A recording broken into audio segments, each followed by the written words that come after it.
Para el resto del litoral caribeño se espera un firmamento parcialmente nublado. Vamos a ver para el lunes, así comenzando la semana laboral, los remanentes de la onda tropical 32 y la permanencia de una vaguada al noreste de la región del Caribe mantendrán los periodos lluviosos en República Dominicana, sobre todo hacia el norte, cordillera central, zona fronteriza y noroeste.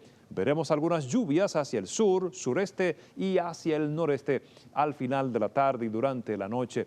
El martes el pronóstico sigue presentando más nubosidad llegando desde el...